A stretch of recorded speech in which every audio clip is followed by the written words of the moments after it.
बिस्मिल्लाहिर्रहमानिर्रहीम। अस्सलाम वालेकुम नाज़रीन, मैं हूं आपका होस्ट अहमद फवाद। आज तारीख है 21 दिसंबर और दिन है इतवार का। 3 खबरें आज की व्लॉग में आपके साथ शेयर करूंगा जी। पहली बड़ी ब्रेकिंग न्यूज़ तो यह है कि बज़ाहिर फील्ड मार्शल और नवाज शरीफ के दरमियान इस वक्त DGISI कौन होगा, इस मामले के ऊपर एक बड़ा जो फड्डा है ना वो शुरू हो गया है। ये जो नोटिफिकेशन में ताखीर हुई थी ना, इस नोटिफिकेशन में ताखीर को भी इस्तेमाल किया गया बज़ाहिर शरीफ खानदान की जानिब से कि वो अपनी मर्जी का जो बंदा है वो तैनात कर सके।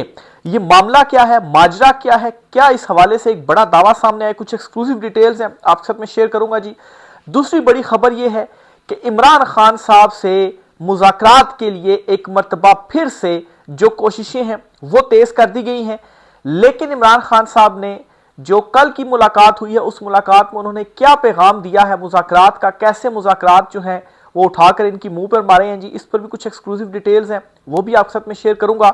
और आखिर में आपको ये भी बताऊंगा जी कि ये जो निज़ाम है ना ये फ्रस्ट्रेशन का शिकार हो गया है। इमरान खान साहब की मजम्मत, इमरान खान साहब के हौसले, इमरान खान साहब के सब्र के आगे, और अब ये जो निज़ाम है ना ये फट रहा है और अपने मुंह से अपने जराइम का जो इकरार है वो कर रहा है कि इमरान खान साहब को जो सजाएं हुई हैं ना सिर्फ वो सजाएं सियासी इंतकाम का निशाना बनाने के लिए दी गई, बल्कि इमरान खान साहब की जो मुलाकातें नहीं करवाई जा रही इसका भी कोई कानून या इन चीज़ों से कोई ताल्लुक नहीं है जी। ये सिर्फ और सिर्फ हमारी अना है जिसकी वजह से इमरान खान साहब के ऊपर ये जुल्म जबर फस्तायत ढाया जा रहा है। इस पर कुछ एक्सक्लूसिव डिटेल्स हैं वो भी आपके साथ में शेयर करूंगा। माफ कीजिएगा। पहली जो खबर है जी वो DGISI के मामले के ऊपर है। नए DGISI की तैनाती के हवाले से है। ये एक बड़ा दावा सामने आया है अबसार आलम साहब की जानिब से। अबसार आलम साहब कौन है, इस हवाले से आपको बताता चलूं जी कि इनके हवाले से ख्याल किया जाता है कि शरीफ खानदान के ये बहुत ही करीबी हैं। इन्होंने ये दावा किया है और ये कहते हैं कि जब फील्ड मार्शल का CDF के तौर पर नोटिफिकेशन रुका हुआ था, एक बात क्या ये कंफर्म कर रहे हैं कि नोटिफिकेशन रुका हुआ था, यानी कि चीफ ऑफ डिफेंस फोर्सेस का जो नोटिफिकेशन है वो रुका हुआ था। इसका मतलब है कि जो डिले हुआ वो जानबूझकर किया गया, वो पहले भी हो सकता था लेकिन नोटिफिकेशन रोका हुआ था। आगे वो ये कहते हैं तो उस वक्त मुस्लिम लीग नून ने साबिक DGISI नदीम अंजुम को दोबारा DGISI लगाना चाहती थी क्योंकि माजी में भी एक बार रिटायर्ड जनरल DGISI लग चुका है। तो यहां से क्या समझ में आ रही है जी कि नोटिफिकेशन जो रुका हुआ था उसकी पीछे कहानी क्या थी कि नून लीग अपनी मर्जी का बंदा तैनात करना चाह रही थी या अपनी मर्जी का DGISI लगाना चाह रही थी, और वो कौन थे, वो साबिक जो DGISI है ना नदीम अंजुम साहब, उनके हवाले से है। उनके हवाले से ये भी ख्याल किया जाता है जी, एक दावा ये भी सामने आया था कि मरियम नवाज भी उनको कहीं ना कहीं एडजस्ट करना चाह रही थी। शहबाज शरीफ को बतौर वज़ीर आज़म 2-3 मरतबा रिक्वेस्ट भी की गई, 2-3 ओहदों का भी बताया गया, लेकिन कहीं भी एडजस्ट नहीं किया गया, जिस पर मरियम नवाज की नाराजगी भी हुई थी। ज़ाहिर सी बात है शहबाज शरीफ ने खुद तो नहीं किया था, उनको ऊपर से अप्रूवल नहीं आई तो जिसकी वजह से नहीं किया गया था। लेकिन असल जो मामला था जी वो पीछे ये था और नोटिफिकेशन डिले कर कर एक तरह से दबाव डालने की कोशिश थी जी कि हमारा ये जो DGISI है जी ये बेशक रिटायर है, माजी में भी ऐसा हो चुका है, इनको DGISI जो है वो लगाया जाए। जाहिर सी बात है वैसे तो इख्तियार वज़ीर आज़म के पास ही होता है, वो जो है वो लगाती है, लेकिन अब ये जो रजीम है इसमें सबको पता है कि वज़ीर आज़म जो है वो बेख्तियार वज़ीर आज़म है, तो अगर उन्होंने लगाना होता तो वो बाइख्तियार होते तो वो खुद ही लगा लेते, वो उनको कहना ना पड़ता या वो ख्वाहिश का इजहार ना करना पड़ता या मर्जी ना बताना पड़ती। किसको बताई जा रही है ये भी सबको मालूम है कि जो असल ताकतवर है उनको ये किया जा रहा था जी कि हम ये इनको जो DGISI है वो लगाना चाहते हैं। और ये जो फड्डा है ना ये अभी तक खत्म नहीं हुआ, आगे भी चलकर सारी कहानी आपसे शेयर करते हैं जी। अच्छा, मजीद वो कहते हैं लेकिन फौज ने नून लीग की टॉप क़यादत नवाज शरीफ की, टॉप क़यादत कौन सी है, नवाज शरीफ ही है ना, उनकी ये बात मानने से इनकार कर दिया। सफीर लगाने की भी तजवीज़ दी गई लेकिन इनमें से कोई बात नहीं मानी गई। पाकिस्तान का सफीर लगाने की भी कोशिश की गई। लगता है कि फिलहाल इनकी कहानी ख़त्म हो चुकी है फिलहाल, लेकिन आगे चलकर अबसार आलम साहब जो है जी वो मजीद बड़ा दावा करते हैं, वो भी आपसे शेयर करते हैं। उसमें क्या कहते हैं जी, अगला DGISI कौन होगा ये फैसला वज़ीर आज़म शहबाज शरीफ करेंगे। शरीफ खानदान से कुर्बत रखने वाले साफ़ी अबसार आलम का बड़ा दावा। तो अब नेक्स्ट जो DGISI है ना इनके हवाले से किन को लगाना, ये भी अबसार आलम साहब की जानिब से बताया गया यहाँ पर कि अगर नदीम अंजुम जो नून लीग की ख्वाहिश है अगर उनको नहीं लगाना तो फिर किसको DGISI जो है वो लगाना है। इस हवाले से भी मैं आपको, अफसार आलम साहब हैं, इन्होंने ये दावा किया है। और जो मौजूदा DGC है ना, उनके हवाले से वो कहते हैं जी कि फैसल नसीर साहब जो हैं, ये सबसे मजबूत उम्मीदवार हैं। और ये मौजूदा जो फील्ड मार्शल हैं जी आसिम मुनीर साहब, उनके सबसे बाएतमाद साथी हैं। तो वैसे तो बहुत सारे नाम हैं, लेकिन इनका जो नाम है ना, ये बाएतमाद साथियों में, तो इनका अगला नंबर जो है वो हो सकता है। और इस पर उन्होंने कोई मार्च के हवाले से बताया है कि मार्च में कुछ रिटायरमेंट्स होनी है और उनकी जगह पर नई जो तब्दीलियां हैं वो होनी है। तो उन तब्दीलियों के बाद फिर ये हो सकता है जी कि पहले वो तब्दीलियां कर दी जाए और उसके बाद नई DGISI की जो तैनाती है वो की जाए। बहरहाल यहाँ पर साथ में वो ये जो दावा कर रहे हैं ना कि अगला जो होगा DGISI वो शहबाज शरीफ ही लगाएंगे, तो ये एक ख़तरनाक बात है। वो इस तरह से जी कि अगर दूसरी तरफ से एक नाम फेवरेट करार दिया जा रहा है और यहाँ से जो नाम दिया गया था उस नाम के ऊपर उसको नहीं माना गया, उस अर्जी को, और फिर यहाँ से ये कहा जा रहा है कि अच्छा आप हमारी अर्जी नहीं मान रहे तो अगला जो है वो शहबाज शरीफ ही लगाएंगे। तो ये जी इस बात का अंदेशा है जी कि जो कोई फड्डा है ना वो इस मामले के ऊपर इस वक्त पड़ चुका है। मैं ये वाजे करता चलूँ कि इससे पहले भी ये चीज़ हो चुकी है। इमरान खान साहब जब वज़ीर आज़म थे और आर्मी चीफ उस वक्त जनरल बाजवा थे, तो तब नदीम अंजुम साहब जो थे उनको DGISI जो है वो लगाना था। लेकिन इमरान खान साहब ने कहा कि इंटरव्यूज़ जो हैं वो करेंगे, और इमरान खान साहब चाहते थे कि जनरल फैज़ जो हैं वही DGISI रहें। तो वहाँ से ये जो पहला जो मामला था वो गड़बड़ हुई और फिर जो चीज़ें थी वो कहाँ तक पहुँची, वो अदम एतमाद तक पहुँची। और फिर क्या कुछ हुआ सब कुछ जो है वो हिस्ट्री है। बहरहाल ये एक बड़ी ब्रेकिंग न्यूज़ आपके यहाँ, बड़ा दावा जो है वो अफसार आलम साहब की जानिब से सामने आया है। दूसरी खबर है जी कि इमरान खान साहब के साथ जो मुज़ाकरात हैं उसकी एक मरतबा फिर से जो कोशिश है वो की जा रही है।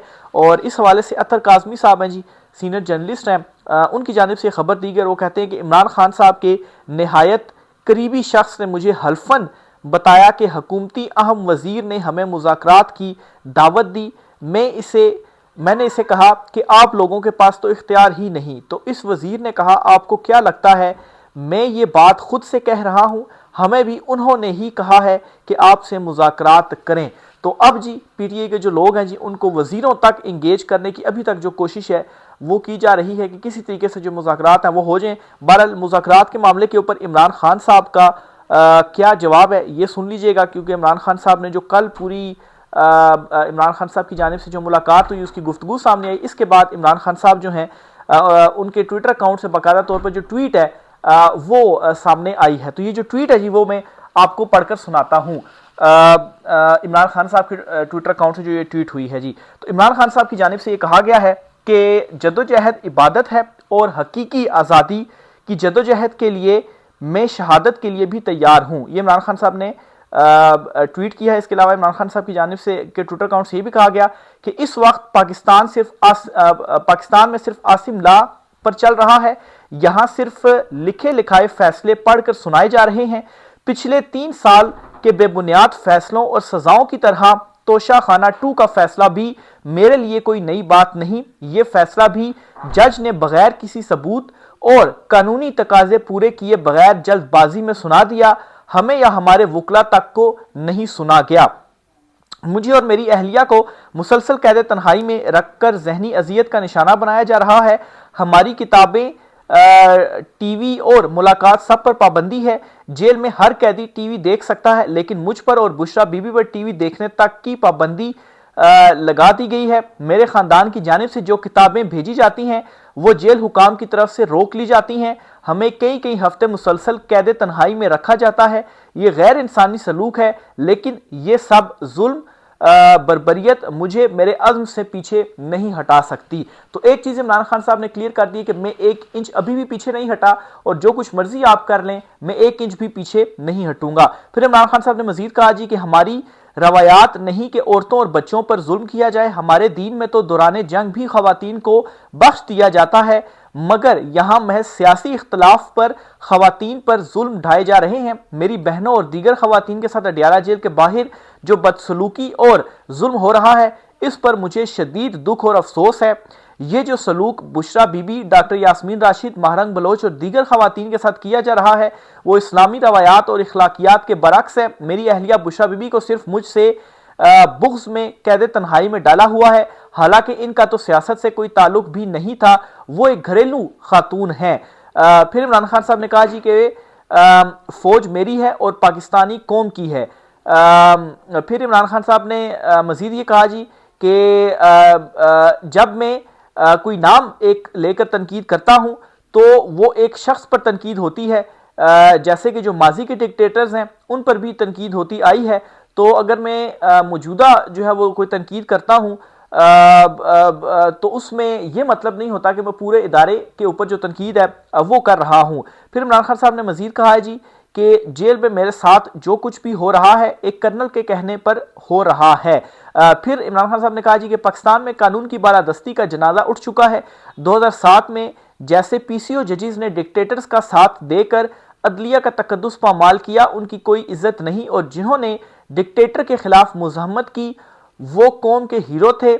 और ऐसे ही आजकल जो जजेस इस निज़ाम के खिलाफ मुज़म्मत कर रहे हैं वो हमारे हीरोज़ हैं। जो जज कठपुतली बनकर इनके इशारों पर नाच रहे हैं वो बेज़मीर हैं और मुशर्रफ दौर के पीसीओ जजेस के ही बराबर हैं। कानून की बालादस्ती और आइन की बहाली की जदोजहद के लिए इंसाफ लॉयर फोरम और वकला का फ्रंट फुट पर आना नागुज़ीर है। तो यहाँ पर जी इमरान खान साहब ने जो इंसाफ लॉयर फोरम है और जो वकला है जी उनको ये कह दिया कि आपको फ्रंट फुट पर आना ज़रूरी है। इंसाफ का निज़ाम ही अवाम को तहफ़्फ़ुज़ दे सकता है, इसके अलावा ना कोई माशी तरक्की मुमकिन है ना ही इखलाकी। मुझे सलमान सफदर और इनकी टीम पर एतमाद है और मैंने इन्हें हिदायत की है कि बोगस फैसलों के खिलाफ इस्लामाबाद हाई कोर्ट में अपील की जाए। सुहेल आफरीदी को पैगाम देता हूं कि स्ट्रीट मूवमेंट की तैयारी पकड़ें। पूरी कौम को अपने हकूक के लिए उठना होगा। जदोजहद इबादत है और मैं पाकिस्तान की हकीकी आज़ादी की जदोजहद के लिए शहादत के लिए भी तैयार हूँ। नाहक कैद में साबिक वज़ीर इमरान खान की अडयाला जेल में ये जो गुफ्तगू है जी वो की गई है अपने वकला से, क्योंकि कल इमरान खान साहब के वो जो केस था तोशाखाना 2 उसमें सज़ा सुनाई गई है। तो उसमें जो वकील वहाँ पर थे सलमान सफदर वगैरह, उनसे इमरान खान साहब ने जो गुफ्तगू है वो की है। और ये पूरा एक ट्विटर के ऊपर इमरान खान साहब का जो ट्विटर अकाउंट है उसके ऊपर सारा जो पैगाम है इमरान खान साहब की जानिब से सामने आ गया है। अब नाज़रीन इसकी तस्दीक भी हो रही है और ये जो निज़ाम है ये खुद बोल कर कह रहा है जी कि वाकई इमरान खान साहब की जो कैद है वो नाहक कैद है और इमरान खान साहब के ऊपर जो केसेस सारे बनाए गए हैं जी उन्हें सियासी इंतकाम का निशाना बनाने के लिए केसेस बनाए गए हैं। और इमरान खान साहब की जो मुलाकातें भी बंद हैं, उनका भी आइन और कानून से कोई लेना देना नहीं है। जब ये निज़ाम चाहेगा तो उनकी मुलाकात होगी, जब वो नहीं चाहेगा तो मुलाकात नहीं होगी। तो आइन और कानून का फिर लेने देने का तो सवाल ही दूर है। तो इसका मतलब है कि कोई आइन और कानून मौजूद ही नहीं है। अगर आइन और कानून मौजूद होता तो फिर ये बातें ना की जाती। मुनीर फारूक है जी, ये कहते हैं कि इमरान खान साहब से मुलाकात का ताल्लुक कानून आइन से नहीं है, इसका ताल्लुक निज़ाम रियासत की मर्जी से है। जब मर्जी होगी मुलाकात करा दी जाएगी। तो अब जी मेरे ख्याल से इससे क्लियर और बात क्या की जा सकती है, यही चीज़ें इमरान खान साहब बताते रहे हैं। और अब मुनीर फारूक जो है जी वो क्लियर अब बात कर रहे हैं जी कि जो निज़ाम रियासत है ना, इमरान खान साहब की मुलाकात का ताल्लुक उससे है, उसकी मर्जी से। जब उसकी मर्जी होगी निज़ाम रियासत की तो मुलाकात करवा दी जाएगी, नहीं होगी तो मुलाकात नहीं करवाई जाएगी। यानी कि आइन कानून सारा कुछ पर से पुश डाल दिया गया है जी कि अदालती फैसले हों, कानून के मुताबिक मुलाकात बेशक तय हो, लेकिन मर्जी नहीं है तो इसलिए मुलाकात नहीं करवाई जाएगी। और निज़ाम रियासत ये किसको कह रहे हैं, किसकी तरफ इशारा है, ये भी सबको मालूम है जी। और जब उसकी मर्जी होगी निज़ाम रियासत की तब ही मुलाकात होगी, अदरवाइज खान साहब की मुलाकात नहीं हो सकती। तो ये खुद जी सबूत दे दिया अपने मुंह से ये अल्फाज बताकर जी कि इमरान खान साहब को के खिलाफ ये जो केसेस हैं सब बोगस हैं, सब जाली हैं। जो उनको जेल में डाला गया है बेबुनियाद केसेस के अंदर सिर्फ और सिर्फ इसलिए जी क्योंकि निज़ाम जो रियासत है ये उसकी मर्जी है। नहीं तो आप देख लेंगे कि कल का जो फैसला हुआ है तोशाखाना 2 का, इसमें तो हद ही कर दी कि ना, अभी केस के अंदर जवाब दलाइल होने थे वो तो वही नहीं, नई केस का फैसला महफूज होना का कुछ सुना गया। पर जज साहब आए, उन्होंने फैसला सुनाया और फैसला सुनाकर चले गए।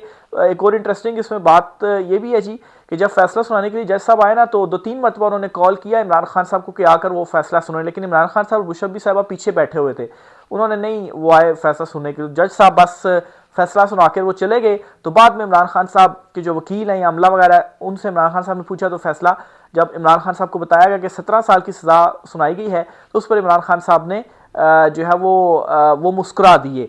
तो जितनी जो आपने, अब ये मैटर ही नहीं करता कि इमरान खान साहब को कितनी जो सजाएं हैं वो हो रही हैं, क्योंकि इमरान खान साहब को 100 साल की सजा आप दे देना, मसला है कि निज़ाम जो है जी रियासत, उनकी मर्जी है कि रखना है तो रखना है, वो फिर आप सजा हो ना हो क्या इससे फ़र्क पड़ता है। और जब इमरान खान साहब बाहर आएंगे ना, तो तब इससे कोई फ़र्क नहीं पड़ेगा कितनी सजाएं हैं, सारी की सारी फारिग हो जाएंगी।